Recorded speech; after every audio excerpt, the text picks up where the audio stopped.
சே, உங்கள் கடவுளை யார் என்னங்க பண்ண முடியும்? படிங்க தைரியமா. உங்கள் கடவுள் ஸ்ட்ராங்கானவராக இருந்தால் நீங்கள் எப்படிங்க கடவுளை மறுக்க முடியும்னாரு. பெண் தெய்வங்கள் கோயில்களில் அந்த குழந்தை பிறப்பை ஒரு கடவுளாக வழிபடுற பழக்கம் இன்னும் இருக்குது.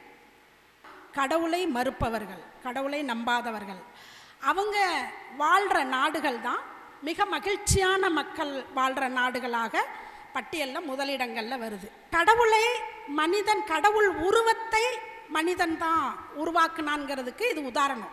நம்மளை மாதிரியே இயேசு பாருங்க, வெள்ளைக்காரர் மாதிரி இருப்பார், லாங் டாப் சுடிதார் மாதிரி போட்டிருப்பார், லெகின்ஸ் போட்டிருப்பார். அப்போ கடவுள்கள் மனிதர்களால் படைக்கப்பட்டவர்கள்ங்கிறதுக்கு இது சாட்சி. நம்ம சாமி சேலை கட்டியிருக்கோம். பிராமணனுக்கும் சத்திரியனுக்கும் வைசியனுக்கும் எல்லா பணிவிடைகளையும் செய்வதற்காக காலிலிருந்து படைக்கப்பட்டவன் சூத்திரன். பெரியாரோட அடிப்படை கொள்கைகள் அப்படின்னு சொன்னால் அது முதல்ல ஜாதி ஒழிப்பு.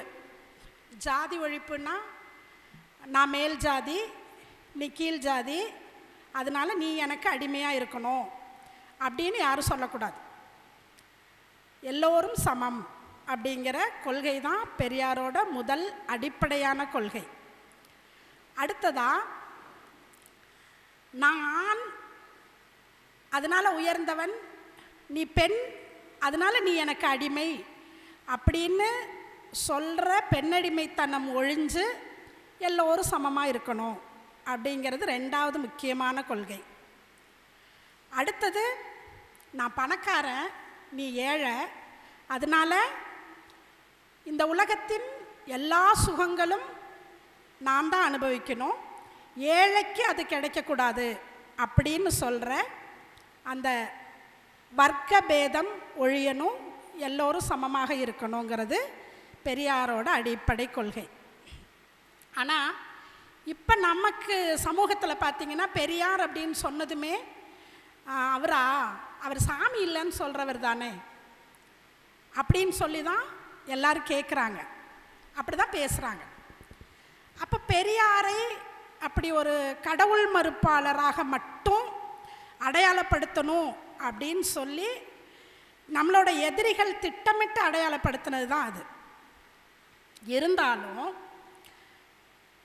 இந்தியாவில், குறிப்பாக தமிழ்நாட்டில் கடவுள் மறுப்பை இவ்வளவு ஒரு இயக்கமாக முன்னெடுத்து சாமி இல்லைன்னு ஒருத்தன் சொன்னால் அவன் பெரியாரிஸ்ட்டு தான் என்கிற அளவுக்கு ஒரு உறுதியான நிலையை ஏற்படுத்தி வைத்தது பெரியார்.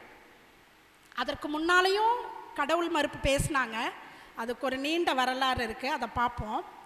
இருந்தாலும் பெரியார் கொள்கையாளர்களுக்கு அப்படி ஒரு அடையாளம் இருக்குது. இப்போ நம்ம எனக்கு கொடுத்துருக்கிற தலைப்பு ஒருவேளை சரி சிக்கிக்கிட்டோன்னு கொடுத்துருக்காங்களோ என்னவோ, என்னென்னா கடவுள் அப்படின்னு நம்ம பேச ஆரம்பித்தாலே எங்கள் மனசு புண்படுது அப்படின்னு தான் சொல்கிறாங்க. இப்போ கடவுளை பற்றி பேசினா கடவுளுக்கு மனசு புண்படணும், அல்லது எங்கள் கடவுளை புண்படுத்திட்டாங்கன்னு சொல்லணும். ஆனால் என்ன சொல்கிறாங்க, எங்கள் மதத்தை புண்படுத்திட்டாங்கன்னு சொல்கிறாங்க. அப்போ இந்த கடவுள் மறுப்பு பேசுகிறதுனால நம்மளை இந்த பொதுமக்களுக்கு எதிரியாக நிறுத்தி நம்மளோட இயக்கத்தை இல்லாமல் ஆக்கிரணுங்கிறதுக்காக நம்மளோட எதிரிகள் இந்த வேலையை செய்கிறாங்க. ஆனால் நம்மளோட அடிப்படை கொள்கை கடவுள் மறுப்பு கிடையாது. பெரியார் நிறைய செஞ்ச வேலையில் அது ஒரு சின்ன பகுதி தான். ஆனால் நம்ம தோழர்களே நிறைய பேர் இந்த கடவுள் மறுப்புங்கிறது ஒரு ரொம்ப ஈர்ப்பான ஒரு கொள்கை. ஏன் அப்படின்னு சொன்னால், நம்மளை சின்ன வயசுலேருந்து என்ன சொல்லி வளர்ப்பாங்க, சாமி கண்ணை குத்திரும் அப்படின்னு சொல்லி வளர்ப்பாங்க. அப்போ அந்த பயம் நமக்கு இருந்துக்கிட்டே இருக்கும், பெரியவங்களானதுக்கப்புறமும் இருக்கும். யார் சாமிக்கு பயப்பட மாட்டாங்க அப்படின்னு சொன்னால், கடவுளை மறுக்கிறவர்கள் பயப்பட மாட்டாங்க. சாமி பக்கத்திலேயே இருந்து பூஜை பண்ணிகிட்ருக்கிறாரில் ஒருத்தர், அவரும் சாமிக்கு பயப்பட மாட்டார். ஏன்னா சாமிக்கு தெரிஞ்சு தான் அவர் நிறைய விஷயங்கள் அங்கே செய்கிறாரு. அந்த கடவுள் சிலை இருக்கிற அந்த பூஜை அறையிலேயே நிறைய தில்லு முள்ளுகளை செய்கிற அந்த சாமிக்கு பூஜை செய்கிறவர் அந்த கடவுளை நம்புறதில்லை. இப்போல்லாம் வந்து எல்லார் கையிலையும் மொபைல் இருக்கிறதுனாலையும் சிசிடிவி கேமராவில் இருக்கிறதுனாலையும் நமக்கு அது தெரியுது. சாமி மேலேயே ஏறி நின்றுக்கிட்டு பேசிக்கிட்டு இருக்கிற அந்த அர்ச்சகர்களை நம்ம இப்போ பார்க்குறோம். அப்போ அவங்க தான் சாமிக்கு பயப்பட மாட்டாங்க. இப்போ நமக்கு என்ன தோணுது அப்படின்னா, ஒரு கடவுள் மறுப்பு பேசும்போது, சே இவ்வளோ பெரிய ஹீரோவையே கேள்வி கேட்குறாங்களே, ஹீரோ தானே அவர், இந்த உலகத்தையே படைத்தவர், அவரையே கேள்வி கேட்குறாங்களே, அப்படி என்ன தான் கேள்வி கேட்பாங்க அப்படின்னு சொல்லி தான் அந்த அட்ராக்ஷன் வருது அந்த கருத்து மேலே. இப்போ நான் எல்லாமே கூட கடவுள் மறுப்புனால தான் முதல்ல உள்ள வந்தேன். பெரியாரோட ஒரு கட்டுரையை படிக்கும்போது அதில் பெரியார் என்ன சொல்கிறாருன்னா, பைபிளில் இருக்கிற ஒரு கதையை வந்து சொல்லி அதை ஒரு கட்டுரையாக எழுதுகிறாங்க. அதில் வந்து கதை சொல்கிறவர் ஒருத்தர் இருப்பார், கதை கேட்குறவர் ஒருத்தர் இருப்பார். கதை சொல்கிறவர் என்ன சொல்வாருன்னா, கடவுள் 3ஆம் நாள் வெளிச்சத்தை படைத்தார் அப்படின்னு சொல்வார். இப்போ கதை கேட்குறவர் என்ன சொல்வாருன்னா, அப்போ 3 நாளும் எல்லோரும் இருட்டிலையாக இருந்தாங்க அப்படின்னு கேட்பார். கடவுள் மேடு பள்ளங்களை அழித்து சமமாக்கினார் அப்படின்னு சொல்வார். உடனே கதை கேட்குறவர் என்ன சொல்வார்னா, அப்போ இப்போ திரும்பவும் மேடு பள்ளமாக இருக்கே உலகம், அப்போ கடவுள் சமமாக்கியதை திரும்ப வந்து யார் மேடு பள்ளமாக்குனாங்க அப்படின்னு கேட்பார். இதை படித்தது எனக்கு பயம் வந்துருச்சு. எனக்கும் என்னோடய இணையருக்கும், நாங்கள் 2 பேரும் ஒரே சமயத்தில் தான் இதை படிக்க ஆரம்பிக்கிறோம். நான் வந்து ஒரு பயங்கரமான கிருஷ்ண பக்தை, இது வரைக்கும் சொன்னதில்லைல்ல. ஏன் கிருஷ்ண பக்தைனா, நான் படிக்க ஆரம்பித்ததுலேருந்து மெதுவாக படித்து வந்து பாலகுமாரன்கிற ஒரு எழுத்தாளரோட கதைகளை படிக்க ஆரம்பித்தேன். அவர் ஒரு பார்ப்பனர், எழுத்துலக பிரேமானந்தான் அவருக்கு பேர்.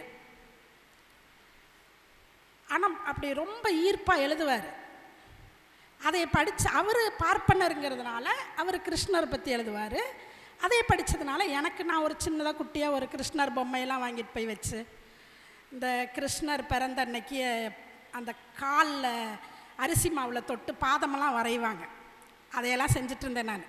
எங்கள் தாத்தா பாட்டி செஞ்சதில்லை, எங்கள் அப்பா அம்மா செஞ்சதில்லை. நான் எப்பவும் நம்ம தலைவர் சொல்வார், படித்தவங்க தான் நிறைய இந்த மாதிரி முட்டாள்தனங்களை செய்கிறாங்கன்னு. நான் படித்ததுனால நடந்த முட்டாள்தனம் அது. அதிலிருந்து அந்த அந்த பைத்தியக்காரத்தனத்திலேருந்து என்னை மீட்கிறதுக்கு எந்த புத்தகமுமே உதவி செய்யலை. அப்போ நான் பெரியாரை படிக்கும்போது எனக்கு பயம் வந்துடுச்சு. ஐயோ நம்ம சாமியை பற்றி கேள்வி கேட்குறாங்களே அப்படின்னு நான் மூடி வச்சிட்டேன். புத்தகத்தை கொடுத்தவர் திரும்ப கேட்டார், 6 மாதம் கழிச்சு படிச்சிங்களா அப்படின்னு. இல்லைங்க என்ன. சே உங்கள் கடவுளை யார் என்னங்க பண்ண முடியும், படிங்க தைரியமா. உங்கள் கடவுள் ஸ்ட்ராங்கானவராக இருந்தால் நீங்கள் எப்படிங்க கடவுளை மறுக்க முடியும்னாரு.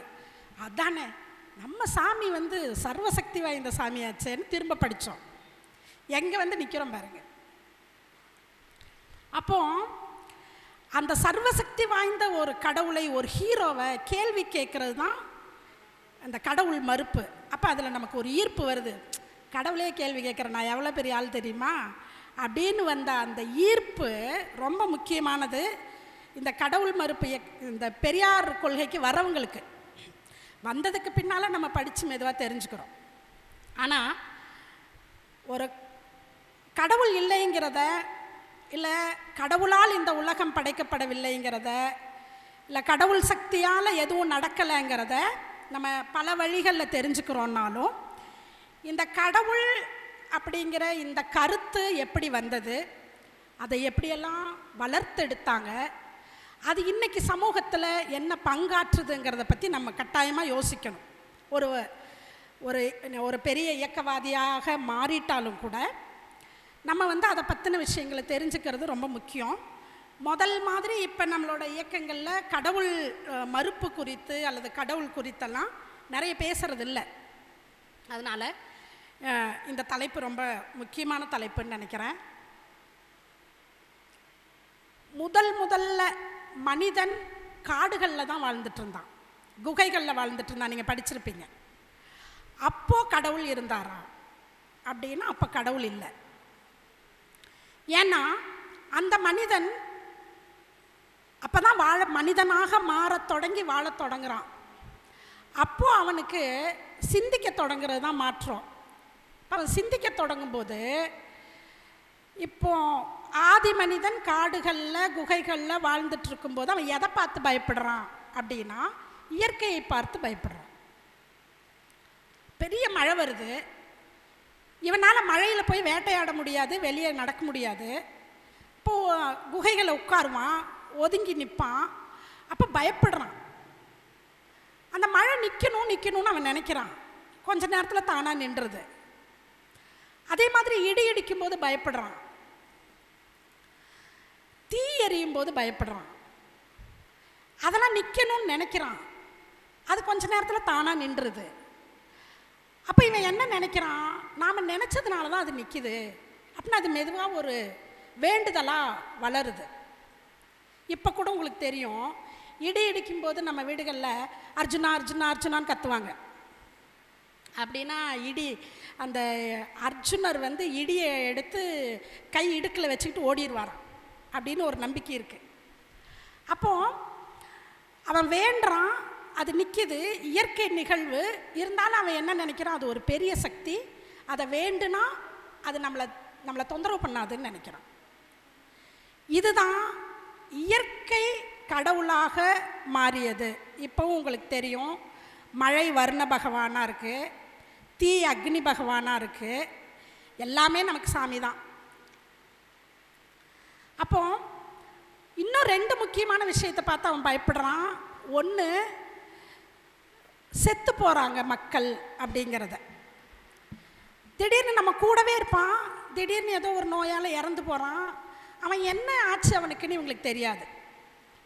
எழுப்பி பார்க்குறாங்க, எந்திரிக்க மாட்டான், அப்படியே கிடக்கிறான். அப்போ இவன் என்ன ஆவான், திரும்ப எந்திரிப்பானா, என்ன ஆவான்னு இவங்க யோசிக்கிறாங்க. அது பயமாக இருக்குது இவங்களுக்கு.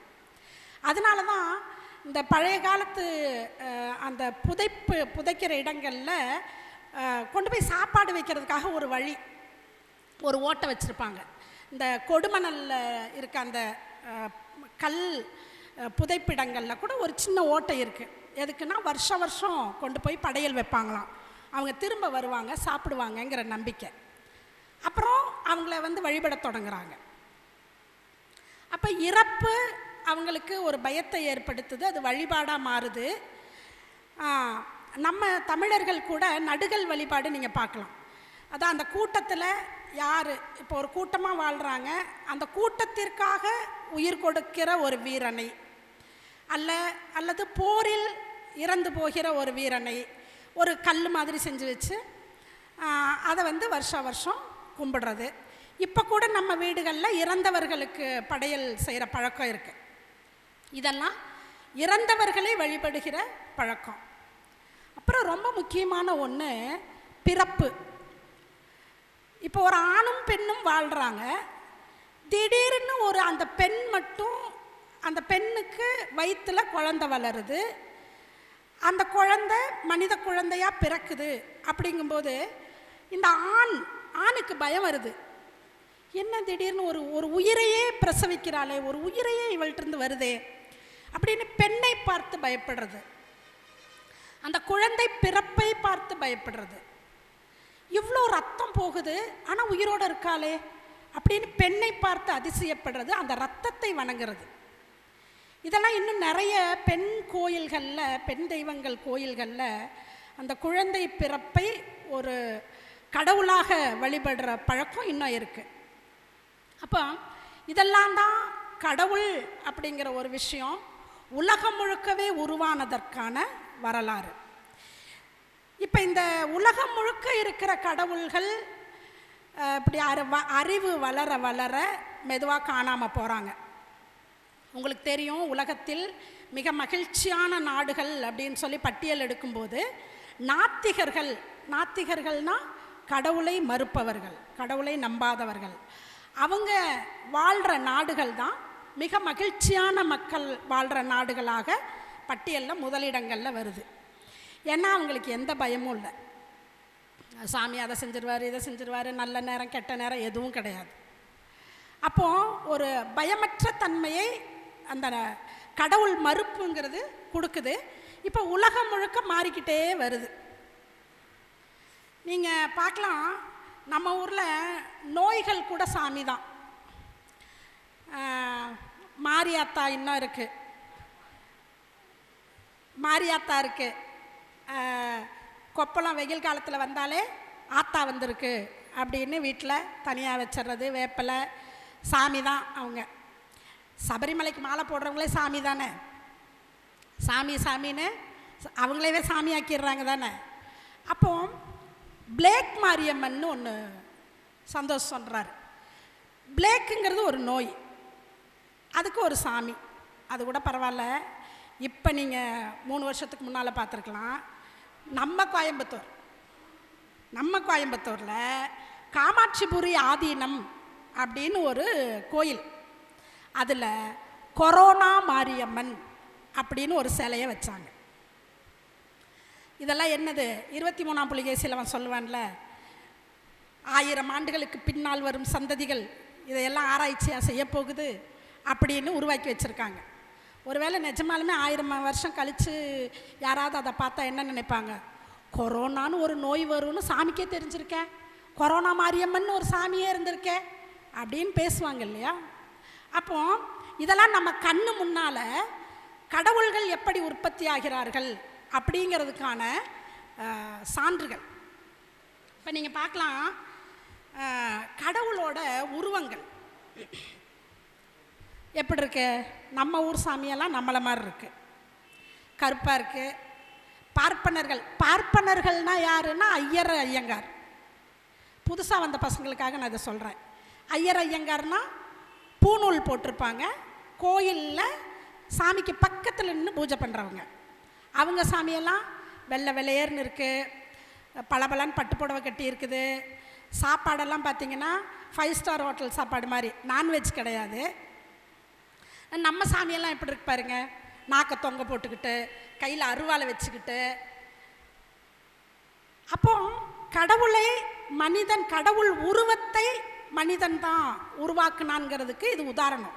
நம்மளை மாதிரியே இயேசு பாருங்க, வெள்ளைக்காரர் மாதிரி இருப்பார், லாங் டாப் சுடிதார் மாதிரி போட்டிருப்பார், லெகின்ஸ் போட்டிருப்பார். அப்போ கடவுள்கள் மனிதர்களால் படைக்கப்பட்டவர்கள்ங்கிறதுக்கு இது சாட்சி. நம்ம சாமி சேலை கட்டியிருக்கோம். நம்ம பொம்பளைங்களாம் பார்த்தா பொறாமப்படுவாங்க, டேய் ஒரே ஒரு கைக்கு தாண்டா ப்ளவுஸு, அதையவே இவ்வளோ மோசமாக தைச்சி கொடுக்குறீங்க டெய்லரு. சாமி பாடுறா, இந்த பக்கம் 6 கை, இந்த பக்கம் 6 கை, அவ்வளோ ஃபிட்டாக போட்டிருக்குது சாமின்னு நாமளே பொறாமப்படுறோம். அப்போ கடவுள்களை மனிதர்கள் தங்கள் உருவங்களில் படைத்தார்கள், வரைந்தார்கள். அப்படியே விட்டுட்டோம்னா சாமியை பார்த்து யார் பயப்படுவா? அதனால கொஞ்சம் சில எக்ஸ்ட்ரா ஃபிட்டிங்ஸ்லாம் பண்ணுறோம். அதுதான் 3 தலை, கை 6 கை, இந்த மாதிரி கொஞ்சம் வித்தியாசமான ஃபிட்டிங்ஸ் எல்லாம். இந்த வண்டி வாங்கினோம்னா போய் கொடுத்து நமக்கு தேவையானதெல்லாம் ஃபிட் பண்ணுறோம்ல, அந்த மாதிரி. அப்போ கடவுளின் வடிவங்களை பார்த்து மனிதன் தான் உருவாக்குனா அப்படிங்கிற ஒரு முடிவுக்கு நம்ம வர முடியும். சரி, பார்த்திங்கன்னா கடவுள்கள் ஒரு கிறிஸ்தவ மதத்துக்கு போனீங்கன்னா யார் கடவுள்னா இயேசுன்னு சொல்லிடுவாங்க. ஒரு இஸ்லாமியரை கேட்டால் அல்லாஹ் அப்படின்னு சொல்லுவாங்க, அதாவது நபிகள் அப்படின்னு சொல்லிடுவாங்க.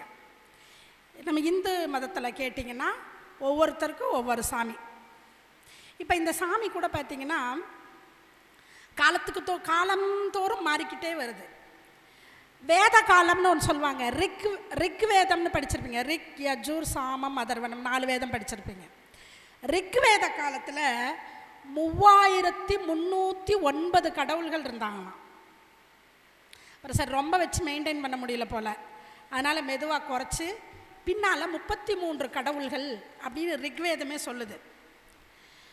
அப்புறம் இன்னும் குறைச்சி 4 கடவுள்களை மட்டும் ரொம்ப முக்கியமான கடவுள்களாக அவங்க மாற்றுறாங்க. முதல்ல இருந்த 4 முக்கியமான கடவுள்கள் அக்னி, இந்திரன், சோமன், வருணன். அது கொஞ்ச காலம் ஓடுது. அப்புறம் இன்னொரு அந்த கடவுள்களை மெதுவாக டம்மி பண்ணிட்டு இன்னும் 4 கடவுள்களை டெவலப் பண்ணுறாங்க. கிருஷ்ணன், விஷ்ணு, சிவன், ராமன். இப்போ புதுசு புதுசாக கடவுள்கள் வந்துக்கிட்டே இருக்காங்க. அத்திவரதர், விநாயகர், இதெல்லாம் பார்க்குறோம். அதே மாதிரி வேத காலத்தில், ரிக்வேத காலத்தில் சில பெண் தெய்வங்களை சொல்கிறாங்க. ஆனால் அவங்க அமைதியாக இருப்பாங்க. மென்மையான பெண் தெய்வங்கள். அவங்க போர்க்களத்துக்கு போக மாட்டாங்க, சண்டை போட மாட்டாங்க. ஆனால் அவங்க தெய்வங்கள். பின்னால் புராண காலம்னு ஒன்று வருது. அது என்னென்னா புராணங்கள் எழுதப்பட்ட காலம். அந்த காலத்தில் சில பெண் தெய்வங்களை உருவாக்குறாங்க. அது அப்போ தான் இந்த துர்கை நிறைய, அதாவது துர்கை, காளி அப்படின்னு நிறைய பேர் ஒரே தெய்வத்துக்கு இருக்குது. இந்த காளியெல்லாம் அப்போ உருவான தெய்வம் தான். இந்த மகிஷாசுர மர்த்தினின்லாம் பேர் வச்சுட்டு அந்த பாட்டெலாம் போடுவாங்கள்ல, அவங்கெல்லாம் புராண காலத்து கடவுள்கள். லட்சுமி இவங்கெல்லாம். இப்போ இவங்க போர்க்களத்துக்கு போய் போர் செய்கிறாங்க. அப்போது அம்பேத்கர் கேட்குறாரு, வேத காலத்தில் ஒரு கடவுள் எண்ணிக்கை, பின்னால் வேறு கடவுள்கள். வேத காலத்தில் பெண் கடவுள்கள் வேறு, புராண காலத்தில் வேறு. இந்த புராண காலத்து பெண் கடவுள்களுக்கு எதுக்கு இவ்வளவு சக்தியை இந்த பார்ப்பனர்கள் கொடுக்கிறார்கள்? ஏன் இப்படி பில்டப் பண்ணுறாங்க? ஏன் கடவுளை விட இந்த பெண் தெய்வங்கள் சக்தி மிக்கவர்களாக காட்டப்பட்டு அவர்கள் ஏன் போர்க்களத்துக்கு அனுப்பப்படுறாங்க அப்படின்னா, அம்பேத்கர் அழகாக சொல்கிறாரு, ஒரு புது பொருளை மார்க்கெட்டிங் கொண்டு வர்றதுக்கு ட்ரை பண்ணுறாங்க. அவங்க சந்தைக்கு ஒரு புதிய பொருளை கொண்டு வர்றாங்க. அவங்க இப்போ எப்பெல்லாம் இந்த பழைய கடவுள்களுக்கு கொஞ்சம் செல்வாக்கு குறையுதோ அப்போ புதிய விஷயங்களை கொண்டு வந்து இந்த கடவுளுங்கிற அந்த விஷயத்தை மக்கள் இறுக பற்றி கொள்ளணும் அப்படிங்கிறது தான் பார்ப்பனர்களோட திட்டம். அதற்காகத்தான் பெண் தெய்வங்களை கொண்டு வர்றாங்க அப்படின்னு சொல்லி அம்பேத்கர் சொல்கிறார். உலகம் முழுக்க இருக்கிற கடவுளர்கள் ஒரு மாதிரி, கடவுள் நம்பிக்கை ஒரு மாதிரினா, இந்தியாவில் மட்டும் வேறு மாதிரி. ஏன் அப்படின்னு சொன்னால், இந்தியாவில் இன்றைக்கு நம்மெல்லாம் எதற்காக போராடுகிறோமோ, பெரியார் எதற்காக போராடினாரோ அந்த ஜாதி அமைப்பை உருவாக்கியது கடவுள்கள் தான். மதமும் ஜாதியும் பின்னி பிணைஞ்சிருக்கிறதுனால தான் இங்கே நம்ம ஜாதியை ஒழிக்கணும்னு பேசும்போது அது கடவுள்கிட்ட போய் சேர்றதுனால நம்ம கடவுளை பற்றியும் பேச வேண்டியிருக்கிறது.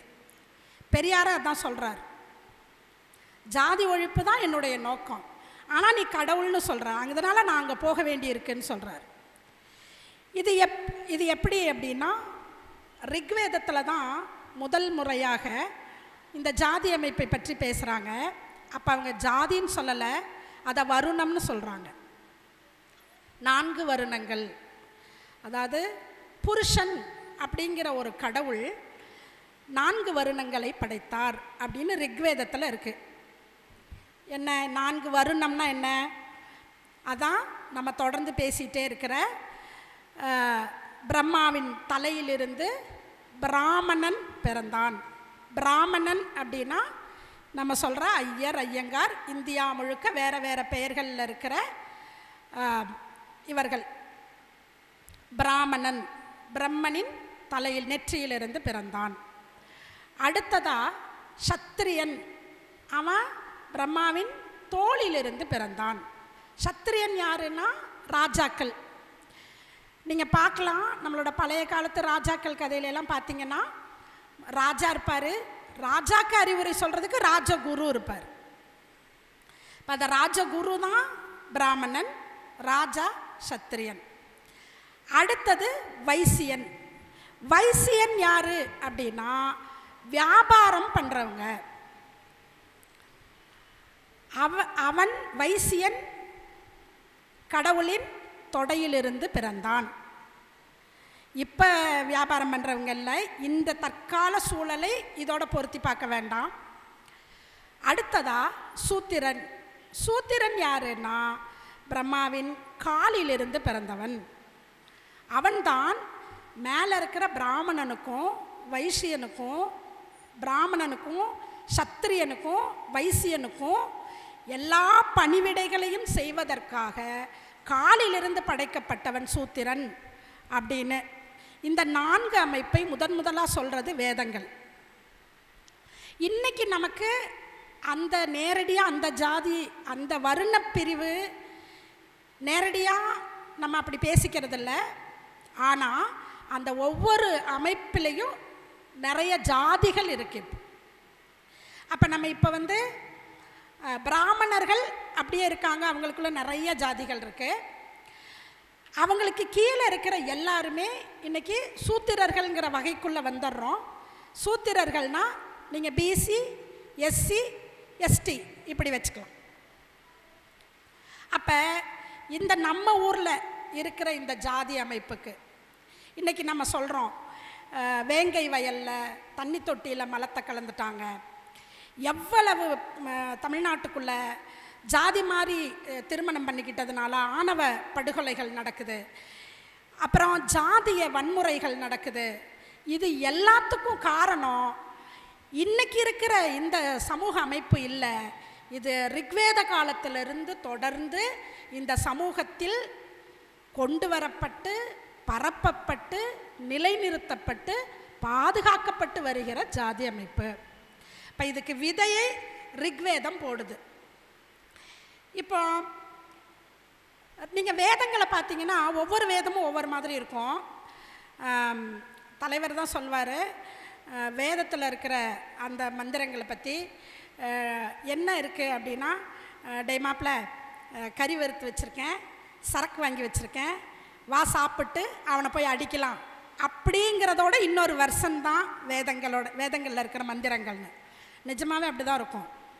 இந்திரனே அங்கே பாரு கருப்பு நிறத்தில் இருக்காங்க, அவர்களோட கால்நடைகளை எல்லாம் திருடுறதுக்கு எனக்கு உதவி செய்வாயாகன்னு எழுதி வச்சுருக்கான்.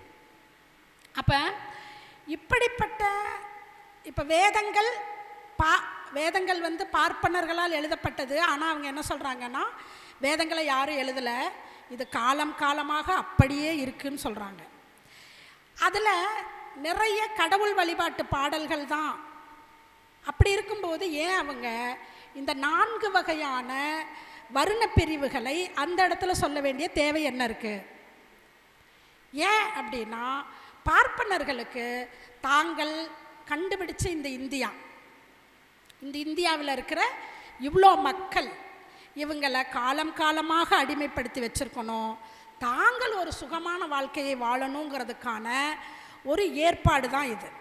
இப்போ கூட நீங்கள் பார்க்கலாம், ஒரு நம்ம சென்னை தோழர் உமாபதி தோழர் தான் கேட்டாங்க, நீங்கள் சட்டை இல்லாமல் தெருவில் போனால் போலீஸ் உங்களை பிடிக்கும், அதுவே ஒரு ஐயர் சட்டை இல்லாமல் போனார்னா சாமி போங்க சாமின்னு அனுப்பிவிடணும்.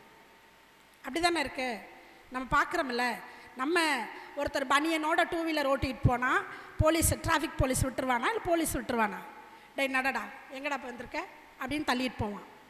ஆனால் எல்லா பார்ப்பனர்களும் கீழே ஒரு வேட்டியை கட்டிக்கிட்டு மேலே ஒரு சேலையை போட்டுக்கிட்டு எப்படி போகிறாங்க?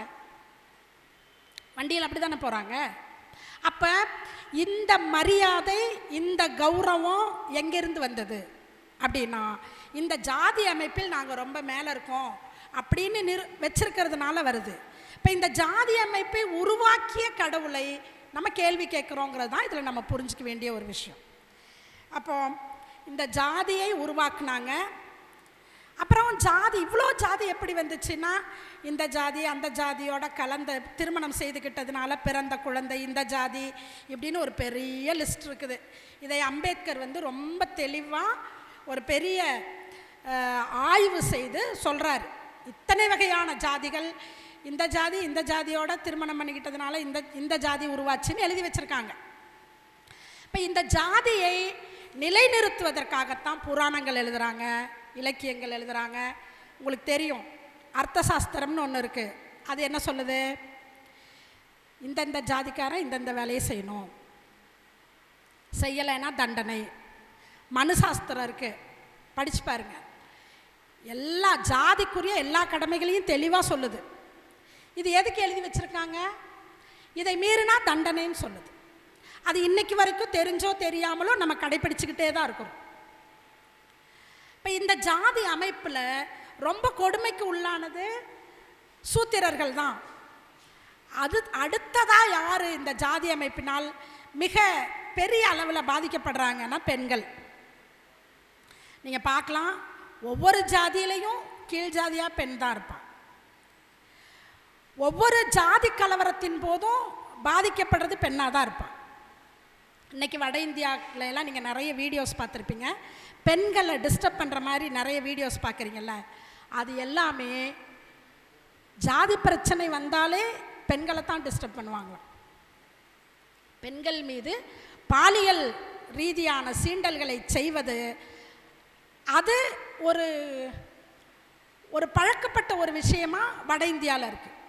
இதையெல்லாம் எழுதி வச்சிருக்கிறது யாருன்னா மனு தர்மம், இங்கே இருக்கிற புராணங்கள். இன்னைக்கு மிகப்பெரிய கடவுளாக கொண்டாடப்படுற ராமன், சீதைக்கு என்ன நடந்தது? ராமன் மிக சக்தி வாய்ந்த கடவுள், ஆனால் சீதை நெருப்பில் தான் இறங்கணும்.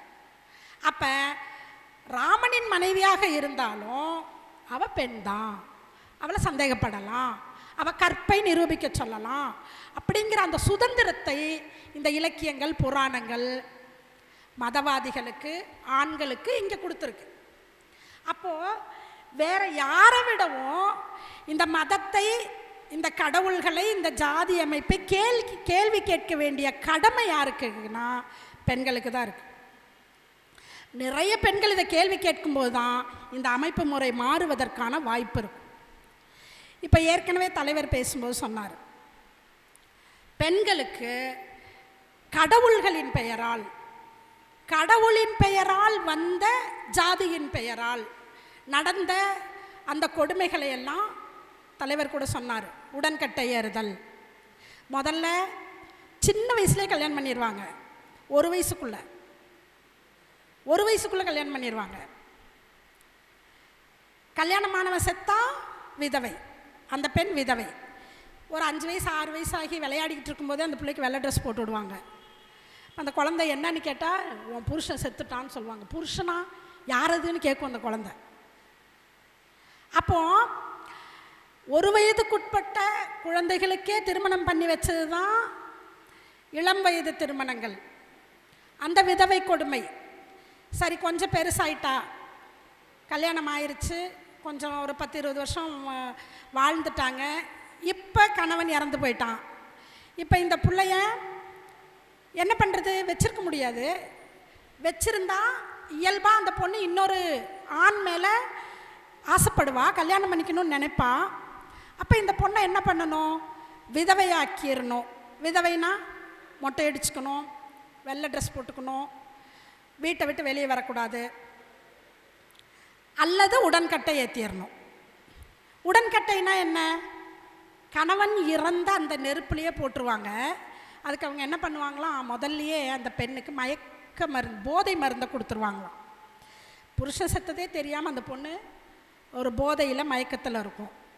அப்போ அப்படியே கை கால்களையெல்லாம் கட்டி தூக்கிட்டு வந்து அந்த நெருப்பில் போட்டுருவாங்க. ஒருவேளை அந்த பொண்ணுக்கு நினைவு வருது, எந்திரிச்சு ஓட முயற்சி பண்ணுறான்னா, நல்ல பலசாலிகளான ஆண்கள் பெரிய பெரிய கட்டைகளை, மூங்கில் கட்டைகளை வச்சுக்கிட்டு நிற்பாங்களாம், அடித்து கீழே தள்ளுறதுக்கு. இது உடன்கட்டை ஏறுதல். 1990 ராஜஸ்தானில் ரூப் கன்வர் அப்படிங்கிற ஒரு பெண்ணை உடன்கட்டை ஏற்றினாங்க. அந்த பொண்ணை சாமியாக வேற ஆக்குனாங்க. அப்போ ஒருவேளை நம்ம உஷாராக இல்லைன்னா எதிர்காலத்தில் திரும்ப வர்றதுக்கு வாய்ப்பு இருக்குங்கிறதுக்காக இதை சொல்கிறேன் நான். அதே மாதிரி கடவுள் அப்படின்னா, உன் சாமி நீ கும்பிடு, இருந்துக்கோ, உனக்கு திருப்தி, மன அமைதி, இல்லை உன்னோட பிரச்சனைகளை சொல்கிறதுக்கு ஒரு இடம் அப்படின்னு மட்டும் இல்லை. இங்கே இருக்கிற இந்த பார்ப்பனர்கள் உருவாக்கி இருக்கிற இந்த மதம் ரொம்ப ரொம்ப கொடுமையான மதம். ஒரு 2-3 உதாரணத்தை மட்டும் நான் சொல்கிறேன். ஏற்கனவே பால் பிரபாகரன் தோழர் சொன்ன மாதிரி இந்த விஷயங்கள் சும்மா உங்களுக்கு ஒரு அறிமுகம் தான், நீங்கள் தான் தொடர்ந்து படிச்சுக்கணும். இப்போ நரபலின்னு ஒன்று இருக்குது, உங்களுக்கு தெரியும். நரபலின்னா என்ன? நிறைய நரபலி இருக்குது. குடும்பத்தில் மூத்த குழந்தைய கூட்டிக்கிட்டு போய் வெட்டி பலி கொடுக்கறது, அந்த ரத்தத்தை போடுறது. பெரிய பெரிய கட்டிடங்கள்லாம் கட்டும்போது இது நடக்குது, இப்போவும் நடக்குதுன்னு சொல்கிறாங்க, தெரியல. கொன்னுட்டு விபத்தில் இறந்துட்டான்னு சொல்கிறாங்க அப்படின்லாம் சொல்கிறாங்க இப்போவும். அப்புறம் பெண் குழந்தையை பலி கொடுப்பது, அதாவது ஒரே ஒரு குழந்தை தான் பிறந்திருக்கு, அது பெண் குழந்தையாக இருக்குது அப்படின்னா என்ன பண்ணுவாங்களாம், ஒரு ஒரு 100 வருஷம் 150 வருஷத்துக்கு முன்னால் அந்த ஒரு குழந்தைய கொண்டு போய் கங்கையில் தள்ளி விட்டுருவாங்களாம். தனக்கு நிறைய குழந்தைகள் பிறக்க வேண்டும் என்பதற்காக மூத்த பெண் குழந்தையை கங்கையில் தள்ளிவிடும் பழக்கம் இருந்திருக்கு. இப்படி ஒரு 19ஆம் நூற்றாண்டில் குஜராத்தில் மட்டும் 20,000க்கும் அதிகமான பெண் குழந்தைகள் கொல்லப்பட்டது. சரி, எதற்கெல்லாம் நரபலி கொடுப்பாங்க அப்படின்னா,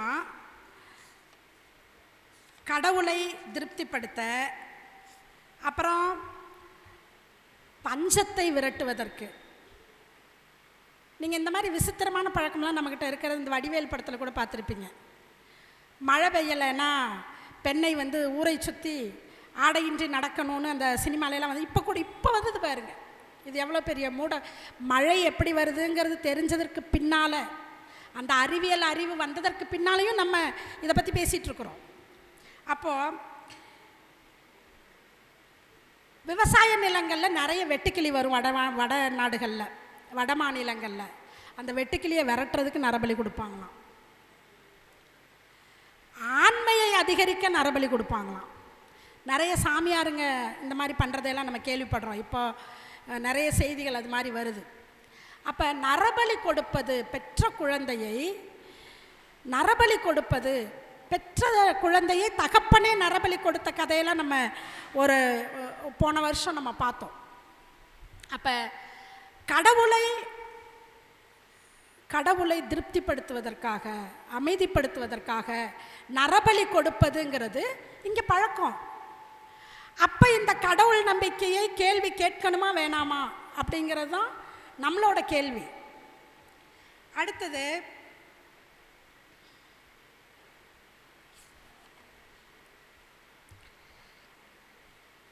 இந்த கடவுளுங்கிறது ஒரு கருத்து நமக்கு தெரியும். இதை கருத்து முதல்வாதம்னு சொல்லுவாங்க. அதான் கடவுள் தான் முதலில் தோன்றினார் அப்படின்னு சொல்கிறவங்கள கருத்து முதல்வாதிகள்னு சொல்லுவாங்க. இல்லை, இந்த உலகம் தான் முதலில் தோன்றியது, பொருள்கள் தான் முதலில் தோன்றியதுன்னு சொல்கிறது தான் பொருள் முதல்வாதம்னு சொல்லுவாங்க. இப்போ இந்த கடவுளுங்கிறது ஒரு கருத்தாக மட்டும் இருந்துட்டு போயிட்டா பிரச்சனை இல்லை. ஆனால் கடவுளுக்கு ஒரு உருவம் கொடுத்து, அதுக்கு ஒரு கோயில் கட்டி, அதற்கு பூஜை புனஸ்காரம் பண்ணி, அதுக்கு பூஜை பண்ணுறதுக்கு ஒரு ஆளை வச்சு, அந்த ஆளையே சாமி மாதிரி பார்த்து, அந்த ஆளுக்கு தேவையான எல்லாத்தையும் கொடுக்குற இந்த அமைப்பு முறை தான் மிகப்பெரிய சுரண்டல் முறை. நம்ம ஊரில் தெரியும், கோயிலுக்காக இப்போ நீங்கள் கிராமங்கள்லாம் கோயிலுக்கு போகிறதுக்காக சீட்டு போடுவாங்க, கோயிலுக்கு போகிறதுக்காக கந்துவட்டி வாங்குவாங்க. அப்போது ஒரு வருஷத்தில் ஒரு பண்டிகை வரும் ஊருக்குள்ளே, அந்த கோயிலுக்கு வரி கட்டுறதுக்கு. இப்போ திருப்பூர் மாதிரி இடங்களுக்கு வேலை தேடி வந்ததுக்கு பின்னாலையும் ஊர் கோயிலுக்கு கொண்டு போய் வரி கட்டணும். அதெல்லாம் எவ்வளோ வந்து உறுதியாக இன்னும் கடைப்பிடிக்கிறாங்க பாருங்கள். அப்போது அந்த கோயில் திருவிழாவுக்காக நம்ம பண்ணுற செலவு, வாங்குகிற கடன், ஒரு தடவை சபரிமலைக்கு போயிட்டு வர்றதுக்கு கடன் வாங்கி அடுத்த வருஷம் மாலை போடுற வரைக்கும் அதை கட்டிக்கிட்டு இருக்கிறது. இது மாதிரி நம்மளோட உழைப்பை அவங்க எப்படி சுரண்டுறாங்க. நம்மளாக போய் செய்கிறோன்னாலும் நமக்கு ஒரு பயம் வருது, சாமிக்கு செய்யலின்னா தண்டிச்சிரும்னு. அப்போ அது நம்மளோட உழைப்பை சுரண்டுகிறது, நம்மளை எந்நேரமும் ஒரு பயத்திலேயே வச்சுருக்கு. கோயிலை சார்ந்து எவ்வளோ விஷயம் இருக்குது பாருங்க. கோயிலுக்கு பூஜை பண்ணுறது, சடங்கு செய்கிறது, அப்புறம் பரிகாரம் பண்ணுறது, சாமியை கூட்டிகிட்டு வந்து குறி கேட்கறது, இப்போல்லாம் இந்த மாதிரி விதவிதமாக நம்மளோட அந்த பொருளாதாரத்தை சுரண்டுகிற வழிகள் வந்துக்கிட்டே இருக்குது. அப்போ இதெல்லாம் ஏன் இவ்வளவு உறுதியாக இருக்குது அப்படின்னா, திரும்ப திரும்ப திரும்ப இந்த அமைப்பை உறுதியாக வச்சுக்கணும்னு பார்ப்பனர்கள் வேலை செய்கிறாங்க. இப்போ நீங்கள் பார்த்துருப்பீங்க, இந்த ஒரு பிஜேபியில் ஒருத்தர் பேசினார், அதெல்லாம் ஒன்றும் இல்லை, விளக்கு பூஜைன்னு கூட்டிகிட்டு போய் பேச வேண்டியது தான் அப்படின்னு. அப்போ விளக்கு பூஜைன்னு சொன்னால் நம்ம பெண்கள் என்ன பண்ணுவாங்க, ஏதோ சாமி கூப்பிடுறாங்க அப்படின்னு நினச்சி போவாங்க.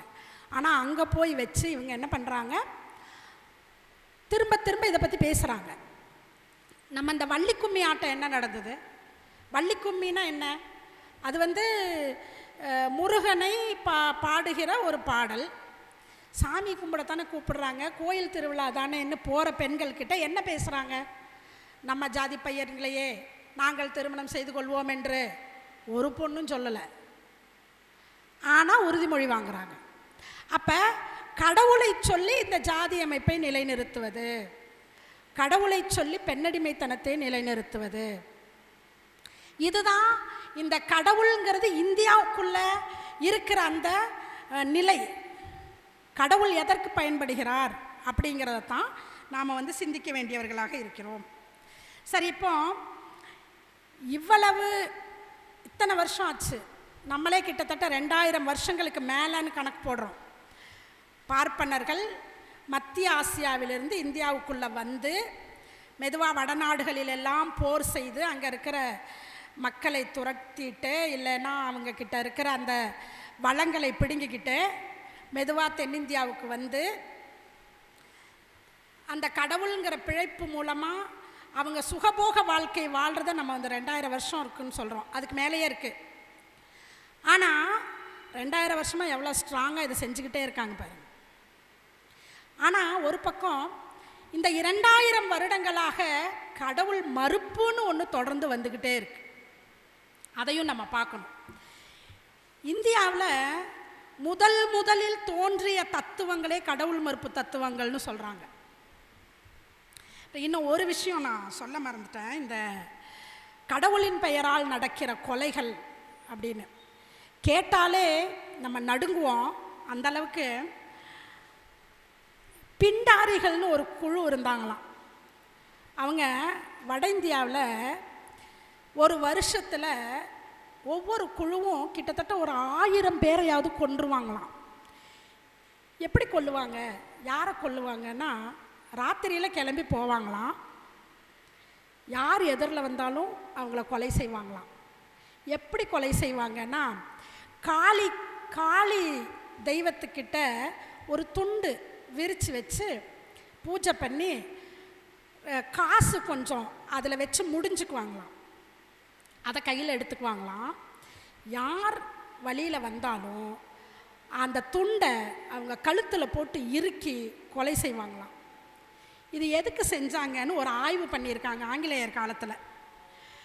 என்னென்னா, காளிக்கு நாங்கள் காணிக்கை கொடுக்குறோம், காளி தெய்வத்தை நாங்கள் அமைதிப்படுத்துகிறோம், இது கடவுளின் கட்டளை, இது ஒரு வகையான கடவுள் வழிபாடுன்னு அவங்க சொல்லியிருக்காங்க. பிண்டாரிகள்னு பேர் அவங்க. இவங்க நாடோடிகளாக கொலை செய்தாங்க அப்படின்னு சொன்னால், மன்னர்களும் இந்த கொலைகளை செஞ்சாங்க. உங்களுக்கு தெரியும், 8000 சமணர்களை கழுவேற்றியது உங்களுக்கு தெரியும். கழுவுனா என்னன்னு தெரியுமா? கழுவேற்றியதுன்னா, ஒரு மரம் இருக்கும், அந்த மரத்தோட உச்சி இப்படி கூர்மையாக இருக்கும். நம்ம கோயில்ல எல்லாம் அந்த வேலெல்லாம் வச்சுருக்காங்கள்ல, அது மாதிரி சமணர்களை கூப்பிடுறது, வாங்க டிஸ்கஸ் பண்ணலாம், வாதம் பண்ணலாம் வாங்கன்னு. வாதத்தில் தோற்றார்கள் அப்படின்னு சொல்லிட்டு அந்த சமணர்களை அந்த கூர்மையான அந்த இரும்பு கம்பி மேலே உட்கார வச்சிருவாங்களாம். உட்கார வச்சா என்னவாங்க, அவங்க மெதுவாக அந்த கூர்மையான கம்பி வழியாக அவங்க உடம்பு கீழே இறங்கி கடைசியில் அந்த உடம்பு இப்படி 2ஆ பிளந்து அவங்க இறந்து போவாங்க. இப்படிப்பட்ட ஒரு முறையெல்லாம் உலகத்தில் வேற யாராவது செஞ்சுருக்க முடியுமா? அம்பேத்கர் சொல்லுவார், இந்த பார்ப்பனர்களை போல கொடியவர்கள், வஞ்சகமானவர்கள், பேய்த்தனமான சூழ்ச்சி நிறைந்தவர்கள் யாரும் இல்லைன்னு சொல்வார். அதுதான் இதெல்லாம் உதாரணம். அதே மாதிரி காஷ்மீரில் கல்கனன் அப்படின்னு ஒரு வரலாற்று ஆய்வாளர் என்ன எழுதுறாருன்னா, ஜாலுக்கன் அப்படின்னு ஒரு காஷ்மீர் மன்னன் இருந்தான். அந்த மன்னன் இந்த புத்த மடங்களிலிருந்து வர்ற சத்தம் என்னோட தூக்கத்தை கெடுக்குது, அதையெல்லாம் இடிச்சிருங்கன்னு இடிக்க இடிச்சான். அதே மாதிரி அபிமன்யு அப்படிங்கிற ஒரு மன்னன் காஷ்மீரில் ஆயிரக்கணக்கான அந்த புத்த மதத்தை பின்பற்றுகிறவர்களை கொலை செய்துட்டு, இனப்படுகொலை செய்துட்டு என்ன சொன்னான்னா, குளிரில் அவங்க செத்து போயிட்டாங்க, குளிரில் விரைத்து செத்து போயிட்டாங்க. சரி, அப்போ ஏன் அங்கே இருக்கிற பார்ப்பனர்கள் சாகலை அப்படின்னு கேட்டால், அவர்கள் இந்த மந்திரங்களை எல்லாம் ஓதியதனால் ஒரு விதமான ஆன்மீக சக்தி அவங்களுக்கு இருந்தது. அதனால் அந்த பனிப்பொழிவு அவர்களை பாதிக்கவில்லை அப்படின்னு அவன் சொன்னானாமா. இது மாதிரி வரலாறு முழுக்க பார்ப்பனர்களை எதிர்ப்பவர்களை படுகொலை செய்து வந்திருக்காங்க. புத்த மடங்களை இடித்து, புத்த பிட்சுக்களை கொன்று, புத்த இலக்கியங்களை எல்லாம் அழித்து தொடர்ந்து இந்த கடுமையான நாசகார வேலையை பார்ப்பனர்கள் செஞ்சுக்கிட்டே இருந்தாலும், ஒரு பக்கம் கடவுள் மறுப்புங்கிறது இருந்துக்கிட்டே இருந்திருக்கு. அது யார் முதல்ல அப்படின்னா, பரிவிராஜகர்கள் அப்படின்னு சொல்லிட்டு ஒரு குழு. இவங்க இந்த புத்தர்களுக்கு முன்னால் அவங்க கிட்டத்தட்ட நம்மளை மாதிரின்னு சொல்ல முடியாது, நம்மளை மாதிரி வீட்டை விட்டு வெளியே போயிடுவாங்க. ஊர் ஊராக போய் இந்த அறிவு கருத்துக்களை, பகுத்தறிவு கருத்துக்களை மக்கள் மத்தியில் பேசிக்கிட்டே இருக்கிறது. முதலாக மேடை போட்டு மேடையேறி மக்கள்கிட்ட ஒரு விஷயத்தை பேசினது பரிவிராஜகர்கள் தான் சொல்கிறாங்க. இப்போ இவங்க தொடர்ந்து மக்கள் மத்தியில் பேசிகிட்டே இருந்தாங்க. அவர்களுக்கு பின்னால் சார்வாகர்கள் அப்படின்னு ஒரு குழு பேசினாங்க. அதுக்கு பின்னால் புத்தர் வந்தார். புத்தர் ஒரு மிகப்பெரிய சக்தியாக இந்த இந்திய மண்ணில் வந்தார். பார்ப்பனர்களை எதிர்ப்பவராக வந்தார். ஆனால் புத்தரையும் உள்வாங்கி செரிச்சிட்டாங்க இவங்க. உங்களுக்கு தெரியும், பசிக்குதா, பேசிகிட்டே இருக்கேன், பசிக்குது. எங்கள் பசங்க சொல்லுவாங்க கிளாஸில் கை தூக்கி, டீச்சர் பசிக்குது அப்படின்னு. இப்போ புத்தர் வந்தார். புத்தர் சீடர்களை உருவாக்கினார். எல்லா பக்கம் போய் தொடர்ந்து பேசிக்கிட்டே இருந்தார். நிறைய புத்த பிட்சுக்கள் உருவானாங்க, புத்த மடங்கள் உருவாச்சு. ஆனால் அந்த புத்தர் தத்துவத்தை, புத்தர் கொள்கையை பார்ப்பனர்கள் உள்வாங்கி அளித்தார்கள். வரலாற்றில் படிச்சிருப்பீங்க, மகாயானம் ஹீனயானம்னு 2 இருக்குது புத்த மதத்தில்னு. மகா அப்படின்னா பெருசுன்னு அர்த்தம். பெரிய புத்தரோட, அதாவது பெரிய புத்தர் இல்லை, பெரிய கொள்கை. ஹீனம் அப்படின்னா தாழ்ந்த கொள்கை. புத்தர் சொன்ன கொள்கை ஹீனயானம், தாழ்ந்த கொள்கை.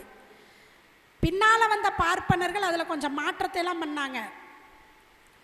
அது மகாயானம்.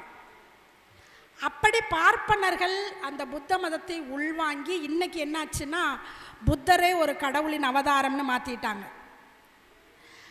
அப்போ புத்தருக்கு பின்னால் மிகப்பெரிய ஒரு எழுச்சிகரமான ஒரு இயக்கத்தை உருவாக்கி வழிநடத்தியவர் பெரியார். அதனால தான் இன்றைக்கும் பெரியாரை தொட முடியாமல் பார்ப்பனர்கள் கதறாங்க. பெரியாரை பொறுத்த வரைக்கும் அவர் 1925 தனியாக அமைப்பு தொடங்கினார். அதற்கு முன்னால் இருந்தே பேசிகிட்டு இருக்கிறாரு. நான் ஏற்கனவே சொன்னேன், பெரியாரோட அடிப்படையான கொள்கை கடவுள் மறுப்பு கிடையாது. ஆனால் பெரியார் பேசிய எல்லாமே ஏதாவது ஒரு வகையில் கடவுளோட தான் போய் சேரும். பெரியார் மனுசாஸ்திரத்தை எரித்தார். மனுசாஸ்திரம் ஜாதியை சொல்லுது, பெண்ணடிமைத்தனத்தை சொல்லுது. மனுசாஸ்திரம் என்ன சொல்லுதுன்னா, தாயாக இருந்தாலும் சகோதரியாக இருந்தாலும் ஒரு பெண்ணோடு தனியே உட்காராதே. ஏன்னா அவங்க கெட்ட எண்ணம் கொண்டவர்கள். அதை விட இன்னொன்று சொல்லுது, பெண்ணை சும்மா வச்சுருக்காதீங்க, வேலை செய்ய வச்சுக்கிட்டே இருங்க. பாத்திரம் கழுவுவீங்க, அப்படியே எழுதுறானுங்க. பாத்திரம் கழுவுதல், வீடு பெருக்குதல், படுக்கையை சுத்தம் செய்தல், இந்த வேலையெல்லாம் அவளுக்கு கொடுத்துக்கிட்டே இருங்க. சும்மா அங்கே இங்கே போகக்கூடாது, தனியாக போகக்கூடாது, சினிமாவுக்கு போகக்கூடாது. அதாவது பாட்டு கூத்து அரங்குகளுக்கு பெண்கள் தனியே போகக்கூடாது அப்படின்னு எழுதி வச்சுருக்கு மனு தர்மம். அதான் இன்னும் நம்ம செய்கிறோம். என்ன சும்மா அங்கே இங்கே அலைஞ்சிட்ருக்கிற, நம்ம வீடுகள்லேயே கேட்குறாங்கல்ல, நம்ம அக்கம் பக்கத்தில் கேட்குறாங்கல்ல. ஒரு பெண் தனியாக ராத்திரியில் போகிறாங்க, ஏதா பிரச்சனை வருது, ஏன் இந்த பொண்ணு எதுக்கு அங்கே போகிறா, தனியாக வீட்டில் இருக்க வேண்டியது தானே. ஒரு பெண் ஏதா பாலியல் சீண்டலுக்கு உள்ளாகிறாங்க, இந்த பொண்ணு எதுக்கு இப்படி ட்ரெஸ் பண்ணிட்டு போகுது. நான் முள்ளு மேலே சேலை பட்டாலும் சேலை மேலே முள்ளு பட்டாலும் சேலைக்குத்தானே சேதாரம். வேட்டி முள்ளு மேலே வேட்டி பட்டாலும் வேட்டி மேலே முள்ளு பட்டாலும் வேட்டிக்கு சேதாரம் இல்லை அப்படிங்கிறது தான் நம்ம ஊரோட பழமொழி. இப்போ இதை மனு தர்மம் சொல்லுது. மனு தர்மத்தை பெரியார் எரித்தார். ஒரு வகையில் அது கடவுளை போய் தாக்குகிற வேலை தான்.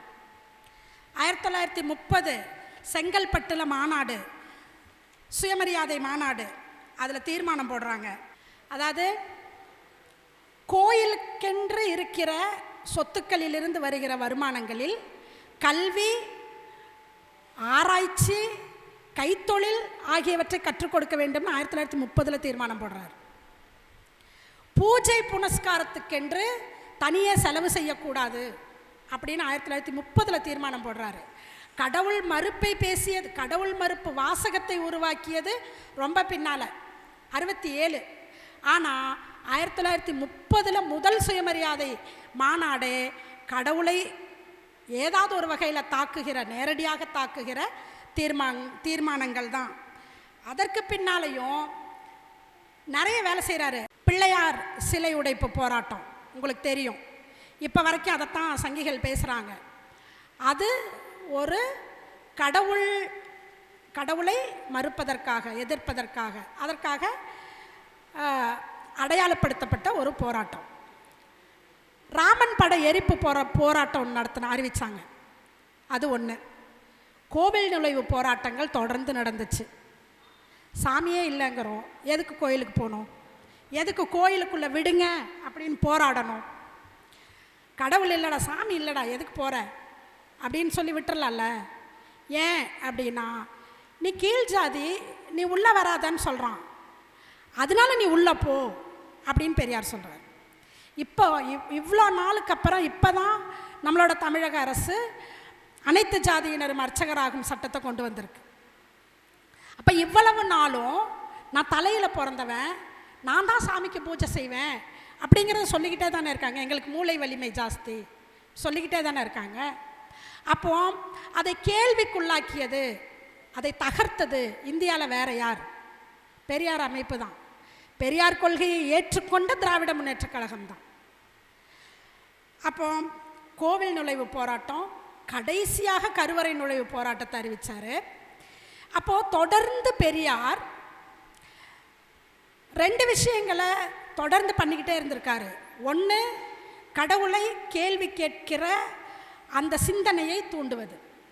அடுத்தது, பெண்ணடிமைத்தனத்தை பெண் விடுதலை நோக்கில் பெண் விடுதலையை இயக்கத்தில் செயல்படுத்துவது, அதை கருத்தாக மக்கள் மத்தியில் பரப்புவது. இந்த 2 வேலையை தொடர்ந்து செஞ்சுட்டே இருந்தார். இதில் நான் இந்த 2ஐயும் இணைச்சி பார்க்கணுன்னு நான் நினைக்கிறேன். பெண்கள் ரொம்ப முக்கியமாக இந்த கடவுளுங்கிற விஷயத்துலேருந்து வெளியே வரணும். ஏன்னா என்னைக்கு கடவுள் மறுப்புன்னு ஒன்று எனக்கு வந்ததோ அப்போவே இந்த சாமி படத்தை தொடச்சி வைக்கிறது 2 நாள் தான் வாரத்தில் செய்வேன். அப்போது அது மாமியார் மாமனாருக்கு பயந்து சொல்லிடாதீங்க, இப்போ போய் பயந்தேன்னு 2 நாள் செவ்வாய்க்கிழமை வெள்ளிக்கிழமை அந்த பூஜை படத்தையெல்லாம் தொடச்சி வைக்கணும், பூ வாங்கி போடணும். அது பெரிய வேலையாக இருக்கும் எனக்கு சாமி கும்பிடும் போதே. ஆனால் ஒரு பெண், ஒரு ஆன்மீக குடும்பத்தில் இருக்கிற, கடவுளை நம்புகிற வீட்டில் இருக்கிற பெண்கள் அதுக்காக எவ்வளோ வேலை செய்கிறாங்க. வீடெல்லாம் சுத்தம் பண்ணி, பீரோக்கில் இருக்கிற துணியெல்லாம் வெளியே இழுத்து போட்டு துவைச்சி, கட்டி வச்சிருக்கிற பாத்திரத்தை எல்லாம் எடுத்து விளக்கி, பித்தளை பாத்திரத்தை எல்லாம் பளபளன்னு விளக்கி வச்சு, சாணி போட்டு வீடு மொழுகி குளித்து, மாலை போட்டிருக்கிறவர் வீட்டுக்காரராக இருப்பார். ஆனால் இவங்க காலையில் 4 மணிக்கு எந்திரிச்சு குளிக்கணும். அப்போது சாமி கும்பிட்றவர் ஆணாக இருந்தாலும் அதற்கான எல்லா வேலையும் செஞ்சு வைக்கிறது பெண்ணாக இருப்பான். அப்போ அது மட்டும் இல்லை, பயமும் பெண்களுக்கு அதிகமாக இருக்கும். இந்த பய உணர்விலிருந்து, கடவுளுங்கிற இந்த சிந்தனையிலிருந்து பெண்களை விடுவிக்க வேண்டியதுதான் ரொம்ப முக்கியமான வேலை. நம்ம வீடுகளில் ஆண்கள் வந்து என்ன பண்ணுவாங்கன்னா, நான் தாங்க பெரியார் கொள்கை, அவங்க கோயிலுக்கெல்லாம் போவாங்க அப்படின்னு நம்ம ஆண்கள் சொல்லுவாங்க. நான் கோயிலுக்கு கொண்டு போய் விட்டுட்டு வாசலில் நிற்பேங்க. நாம் ஜாதி ஒழிப்புக்கு எவ்வளவு முக்கியத்துவம் கொடுக்குறோமோ அவ்வளோ முக்கியத்துவத்தை பெண் விடுதலைக்கும் கொடுக்கணும். அப்போ பெண் எந்தெந்த விஷயங்களில் கட்டப்பட்டு இருக்கிறாளுங்கிற விஷயத்தை நம்ம புரிஞ்சுக்கணும். அவங்க கோயிலுக்கு போவாங்கங்கிறது, நான் ரொம்ப சுதந்திரத்தை கொடுத்துருக்கேங்க அவங்களுக்கு அப்படின்னு மட்டும் அதை எடுத்துக்கக்கூடாது. அவங்களோட அடிமைத்தனத்துக்கான காரணத்துக்கு நீங்கள் ஒரு காரணியாகவும் இருக்கிறீங்கன்னு புரிஞ்சுக்கணும். அது அப்போது அதை ஒன்று புரிகிற மாதிரி நீங்கள் சொல்லணும், அல்லது புரிகிற மாதிரி சொல்கிறவங்க கிட்டையாவது அவங்கள அனுப்பணும். வீட்டில் இருக்கிற இணையர்களை, பெண் குழந்தைகளை தயவு செய்து இராணுவ ரகசியம் போல் பாதுகாக்காதீர்கள். உங்களை கூட்டிகிட்டு வாங்க. இது இங்கே வந்திருக்கிறவங்களுக்கு நான் சொல்லலை, ஏன்னா நீங்கள் அதை செய்கிறீங்க. இது பதிவு பண்ணுறதுனால ஒரு பொதுவான கருத்தாக இதை நான் சொல்கிறேன். அப்போ பெண்கள் என்னைக்கு இந்த சுதந்திர உணர்வை அனுபவிக்கிறாங்களோ அன்னைக்கு தான் ஜாதியும் ஒழியும், மதமும் ஒழியும். இல்லைன்னா நீங்கள் வேலை செஞ்சுட்டே இருப்பீங்க, கடைசியில் வீரவணக்கம் போடும்போது கொடி போத்துவோம், எல்லாம் பண்ணுவோம். அதற்கு பின்னால் அந்த தலைமுறை பழையபடி இந்த ஜாதியிலும் மதத்திலும் தான் இருக்கும். அப்போ நீங்கள் ஜாதி ஒழிப்புக்கான வேலையை உங்கள் குடும்பத்திலும் செய்ய வேண்டும்ங்கிறது என்னுடைய வேண்டுகோள். அப்போ பெரியார் தொடர்ந்து இந்த எல்லாவற்றையும் கேள்விக்கு உள்ளாக்கினார். கடவுளின் அந்த அதிகாரத்தை எதிர்த்து கேள்வி கேட்பது தான் பெரியார் இயக்கத்தோட வேலை. நீ கடவுள் சொன்னாருன்னு சொல்றீல, நான் கடவுளையே கேள்வி கேட்குறேங்கிறது தான் பெரியாரோட அந்த கேள்வி சிந்தனை. இதைத்தான் அம்பேத்கரும் சொல்கிறாரு. இந்த சாஸ்திரங்களின் அதிகாரத்தை எதிர்த்து கேள்வி கேளுங்கள் அப்படின்னு சொல்கிறாரு. அப்போ பெரியாரை பின்பற்றுகிறோம், அம்பேத்கரை பின்பற்றுகிறோம்னு சொல்கிறவங்களோட மிக முக்கியமான வேலை எதுவாக இருக்க வேண்டும் அப்படின்னு சொன்னால், ரொம்ப முக்கியமாக கடவுள் மறுப்பு, கடவுள் மறுப்பின் மூலமாக அதனோடு கட்டப்பட்டு இருக்கிற எல்லா மூட நம்பிக்கைகளிலிருந்தும் விடுதலை. அப்போ அந்த விடுதலையை சாத்தியப்படுத்துவதற்கு, விரைவுபடுத்துவதற்கு கடவுளை பற்றி நாம் பேசணும். நம்ம வீட்டில் பேசணும், சின்ன குழந்தையாக இருக்கும்போதே பேசணும். ஏன் கடவுளுங்கிற சிந்தனை ஏன் இன்னும் நம்ம மக்கள் மத்தியில் இருக்குது? கடவுள் ஏன் இன்னும் சாகவில்லை அப்படின்னு தோழர் கோவை ஞானி ஒரு புத்தகம் எழுதினார். அதே மாதிரி கடவுள் இறந்து விட்டார் அப்படின்னு நீட்சேன்னு ஒருத்தர் அறிவிச்சாராம். இப்போ தமிழ்நாட்டை தவிர வேற எங்கேயும் நம்ம இந்த கடவுள் மறுப்பை பேச முடியாது. தமிழ்நாட்டில் இவ்வளோ பேர் கருப்பு சட்டை போட்டு போய் நின்று கடவுள் இல்லை, கடவுள் இல்லை, கடவுள் இல்லவே இல்லைன்னு பேச முடியும். ஏன் பேச முடியும்னா பெரியாரின் உழைப்பு அதை சாத்தியப்படுத்தி இருக்கு. இப்போ நம்மளோட வேலை என்ன அப்படின்னா, ரொம்ப அறிவியல் பூர்வமாக கடவுள் என்ன, அந்த சிந்தனை என்ன, ஏன் கடவுள் இன்னும் சாகாமல் இருக்காருன்னா நம்மளோட அடி மனசில் தொடர்ந்து அதை பற்றின சிந்தனை ஓடிக்கிட்டே இருக்கு. ஞானி அந்த புத்தகத்தில் அதான் எழுதுறாரு. என்ன எழுதுறாரு அப்படின்னா, நான் கடவுளை பற்றி பேசிகிட்டே இருந்தேன், நான் தியானம் பண்ணிகிட்டே இருந்தேன், டெய்லி 1 மணி நேரம் தியானம் பண்ணுவேன், என் மனசுக்குள்ள அப்படியே ஒரு வெள்ளை ஒளி வரும், அது என் உடம்பு முழுக்க அப்படியே பரவும். கொஞ்ச நாளில் நான் கடவுளை பார்த்துட்டேன்னு நினச்சேன். அப்புறம் மெதுவாக இன்னும் கொஞ்சம் தீவிரமாக அந்த இன்பத்தை அனுபவிக்க ஆரம்பித்தேன். இன்னும் கொஞ்சம் நேரம் தீவிரமாக தியானம் பண்ணேன். நானே கடவுளாக மாறியதை உணர்ந்தேன். என் பக்கத்தில் இருக்கிற எல்லாம் கடவுள்னு தெரிஞ்சேன். நான் அப்படியே இன்பத்தில் மிதந்தேன். அப்படியே கொஞ்ச நாள் இன்பத்தில் மிதந்துக்கிட்டே இருந்தேன். என் உடம்பு கொஞ்சம் கொஞ்சமாக நலிவடைய ஆரம்பித்தது. ஏன்னா நான் சாப்பிட்ற சாப்பாடு கடவுள், இதை எதுக்கு சாப்பிடணும்னு எனக்கு தோணுச்சு. நான் படிக்கிற படிப்பு கடவுள், நான் எதுக்கு படிக்கணும்னு தோணுச்சு. நான் மெதுவாக என் நிலையை இழந்து பைத்தியக்கார மாதிரி ஆயிட்டேன். பிறகு நான் என்னை அறிந்து அதிலிருந்து வெளியே வந்த கம்யூனிஸ்டாக மாறினார். அப்போ இந்த கடவுளுங்கிறதை அறிவியல் பூர்வமாக குறைந்தபட்சம் அது பொய்ங்கிறத நம்மளை சுற்றி நடக்கிற யதார்த்தங்களிலிருந்து நம்மளோட வீட்டில் இருக்க பெண்களுக்கும் குழந்தைகளுக்கும் சொல்ல வேண்டிய கடமை நமக்கு இருக்கு. அதை நம்ம ரொம்ப அழுத்தமாக புரிஞ்சுக்கணும் அப்படின்னு நான் கேட்டுக்கிறேன். தொடர்ந்து இது குறித்தும் நீங்கள் படிக்கணும். எப்படி பெரியாரோட ஜாதி ஒழிப்பு குறித்து படிக்கிறீங்களோ, பெண் விடுதலை குறித்து படிக்கிறீங்களோ, அதே மாதிரி கடவுள் குறித்தும் படிக்கணும். கடவுளின் பெயரால் நடக்கின்ற சம்பவங்களை வீட்டில் பேசணும். இங்கே பாரு, ஒரு சாமியார் இப்படி பண்ணிட்டான், கோயிலில் கருவறைக்குள்ளே இருக்கும்போது சாமிங்கிறான், காணாமல் போனால் சிலைங்கிறான் சொல்லணும். சிலை காணாமல், இப்போ சிலை திருட்டு அப்படின்னு போடுறான் பாரு, சிலை சாமி திருட்டுன்னு தானே போடணும், ஏன் இப்படி போட்டிருக்கான்னு வீட்டில் பேசணும். சாமி அது மட்டும் இல்லை, பேய் பற்றியும் பேசணும். ஏன் பேய் ஆடுறாங்க, அது ஒரு நோய், அது அடி மனசுக்குள்ளேருந்து வெளிப்படுகிற ஒரு நோய் அப்படின்னு பேசணும். இன்றைக்கி இப்போ தான் தோழர்கள் பேசிகிட்டு இருந்தாங்க, அரண்மனை 1, அரண்மனை 2, அரண்மனை 3 எல்லாம் வெற்றிகரமாக நடைபோடுது. ஏன்னா பேய் ஜாலி ஆயிடுச்சு நம்ம பசங்களுக்கு. நம்மளோட சினிமாக்கள் அப்படி ஆயிடுச்சு. பேய் பாட்டு பாடுது, பேய் ஜோக் பண்ணுது, பேய் லவ் பண்ணுது. அதெல்லாம் இப்போ நம்ம சினிமாக்கள் பேயை ஈஸியாக உடைச்சிட்டாங்க. ஆனால் கடவுளை உடைக்க மாட்டாங்க அவங்க. நாம் தான் அதை செய்யணும். இப்போ இதை தொடர்ந்து செய்ய வேண்டியது நம்மளோட பிரச்சாரத்தோட இன்னொரு பகுதிங்கிறத நான் சொல்லிக்கிட்டு இந்த வாய்ப்புக்கு நன்றி கூறி முடிக்கிறேன்.